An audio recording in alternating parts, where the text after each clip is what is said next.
Okay. For O, openness, I got a 37.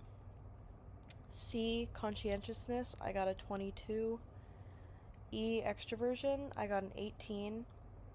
A, agreeableness, I got a 35. And N, neuroticism, I got an 11.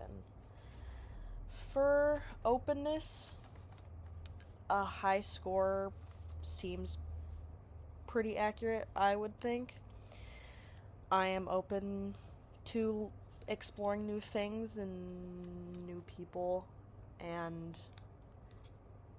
there is a lot of things that I'm curious about, so it makes sense that that would be so high.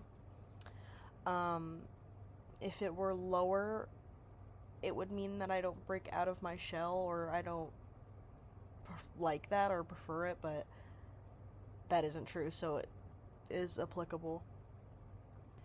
Conscientiousness was 22, so not super high. It was more like middle ground than anything,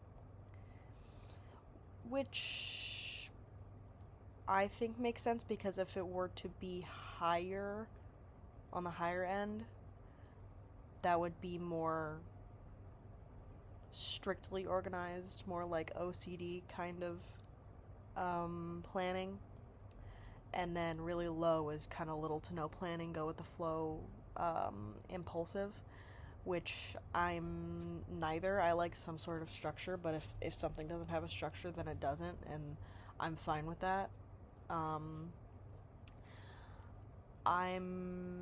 not surprised it's in the middle, because it kind of depends on the day, depends on the thing, depends on the time. If I want structure, like be here by this place, do this thing by this time, whatever, yeah, it kind of makes sense that it's in the middle. I like some structure, not all, not a ton. Extroversion was low, and I agree with that also, because if it were to be high, it would mean that I come away from interacting socially with a bunch of people feeling refreshed and better than I did before, which is not true. I like social interaction. I think it's great. I think it's fun. I like talking to people. But if I, have too much of it, or I reach a certain point, I can't. I just need to be on my own. So it makes sense that this score is lower. A was high, 35, which makes sense. Yeah, it makes sense, because it being high means that, like, or according to the, guidelines, it would mean that I'm pretty patient with others, which is true. I tend to see more of others' perspectives than, I tend to be more understanding of what someone else may interpret of something, or I just tend to be more understanding of somebody else's situation in general. So I think it makes sense that that's pretty high. And then neuroticism or emotionality was my lowest. It was 11, which this is the only one I kind of disagree with. It doesn't make that much sense to me, because I am a pretty anxious person and I have pretty heightened emotions. And if you get a high score, it's heightened anxiety, paranoia, depression, which my anxiety, paranoia, depression, things like that aren't horrific or super, super bad, but it just kind of confused me that my score was so low. I would have expected it to at least be somewhere in the middle, not towards the very, very, very, very low end. But that's pretty much the only one I disagree with.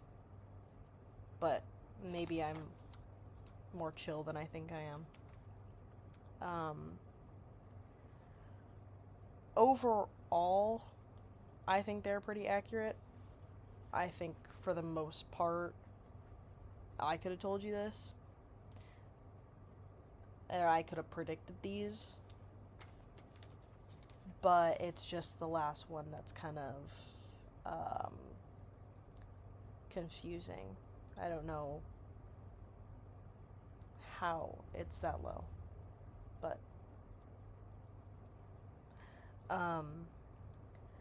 I am an English major, and my goal is to go into teaching, specifically English for high school seniors.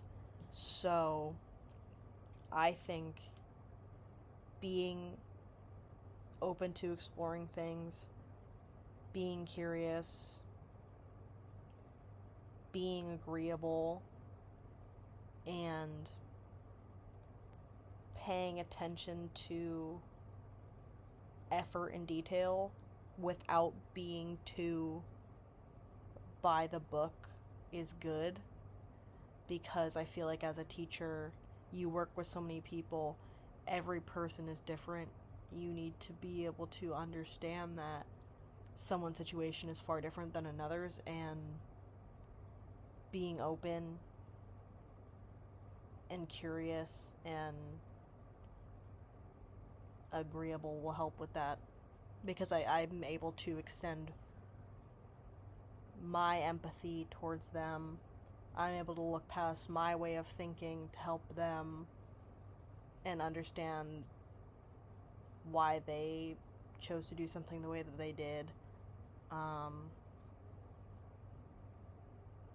or executed something differently than another student.